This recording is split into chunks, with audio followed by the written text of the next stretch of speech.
नमस्कार, बहुत बहुत स्वागत है आप सभी का एक बार फिर से टीचर सॉल्यूशन के यूट्यूब चैनल पे। तो आज हम डिस्कस करेंगे आपका यूनिट 5 जो कि आपकी रहेगी नॉलेज एंड करिकुलम की, यानी कि ज्ञान एवं पाठ्यक्रम की। बीएड सेकंड ईयर का आपका ये सब्जेक्ट रहता है। रोहिलखंड यूनिवर्सिटी से अगर बीएड कर रहे हैं और बीएड सेकंड ईयर में है तो आज की वीडियो आपके लिए बहुत ज़्यादा इंपॉर्टेंट रहने वाली है। जो भी यूनिट वाइज इंपॉर्टेंट क्वेश्चन मैं आपको बता रहा हूँ 100% वो आपके एग्जाम में आपको देखने को मिलेंगे।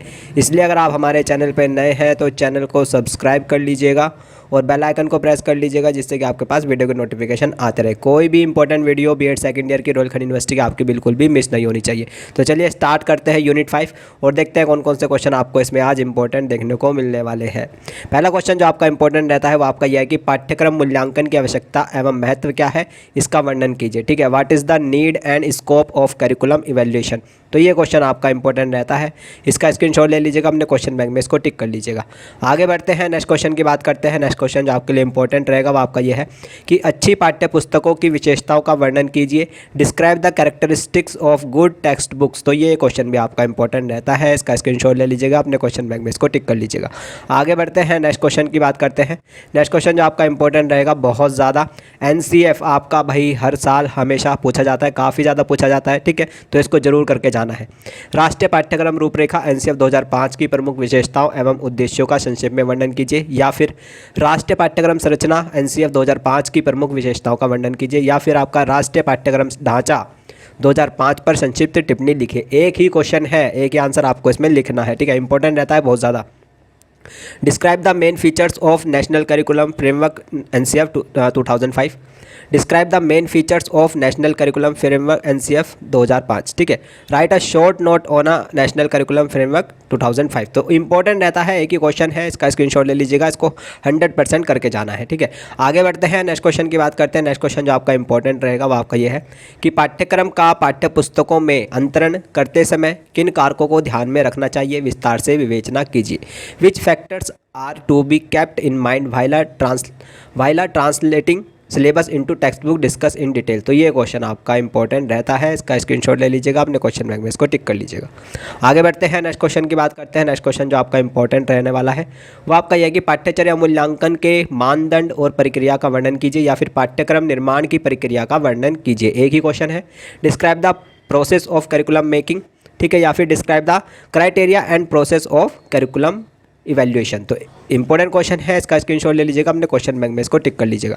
आगे बढ़ते हैं, नेक्स्ट क्वेश्चन की बात करते हैं। नेक्स्ट क्वेश्चन जो आपका इंपॉर्टेंट रहेगा वो आपका ये है, ये कुछ चीज़ें दी गई है जिसमें आपको क्या टिप्पणी करनी होती है। ठीक है, एनसीएफटी 2010 पर आपको टिप्पणी करनी है। बाल साहित्य का विश्लेषण पर टिप्पणी करनी है। एक आधुनिक मूल्य के रूप में समता एवं समानता के बारे में बताना है। ठीक है, तो इंपॉर्टेंट रहता है। शिक्षक शिक्षा हेतु राष्ट्रीय पाठ्यचर्या की रूपरेखा एनसीएफटी 2010 का वर्णन कीजिए। एक ही बात है। ठीक है, चलिए।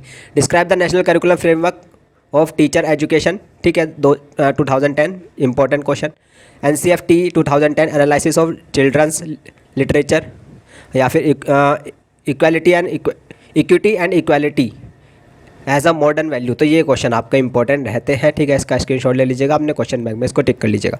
तो यही थे आपके यूनिट 5 के मोस्ट इंपॉर्टेंट क्वेश्चन जो मैंने आपको बताए हैं। ठीक है, नॉलेज एंड करिकुलम के।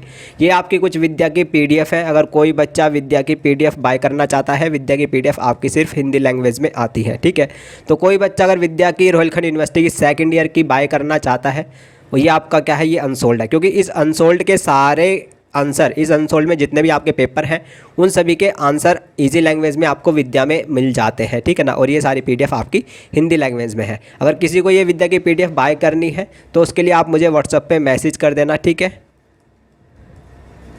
मेरा व्हाट्सएप नंबर है 8445799336। ठीक है, तो जिसको बाय करनी होगी सिर्फ वही व्हाट्सएप पे मैसेज करे। ठीक है, और इस नंबर पे कॉल नहीं लगती है, पहले बता रहा हूँ, इस नंबर पे कॉल नहीं लगती है, सिर्फ व्हाट्सएप होता है। ठीक है, और जिसको बाय करनी है सिर्फ पीडीएफ वही मैसेज करे। कोई फालतू का मैसेज करेगा, सर एग्जाम कब होगा, ढिमकाना कब होगा, फलाना कब होगा, उसको मैं ब्लॉक कर दूंगा। ठीक है, तो चैनल पर नए हैं तो चैनल को सब्सक्राइब करिएगा। वीडियो अच्छी लगी हो तो लाइक करिएगा। ठीक है, ध्यान रखना है अपना भी, अपने मम्मी पापा का और अपना बहन भाई का, खुद का, और पढ़ते रहना है। नमस्ते, टाटा, थैंक यू, धन्यवाद। मिलते हैं नेक्स्ट पेपर के साथ। आज का ये नॉलेज एंड करिकुलम का आपका पूरा हो चुका है। ठीक है, तो चलिए मिलते हैं नेक्स्ट पेपर के साथ। तब तक के लिए नमस्ते, tata, thank you, bye bye.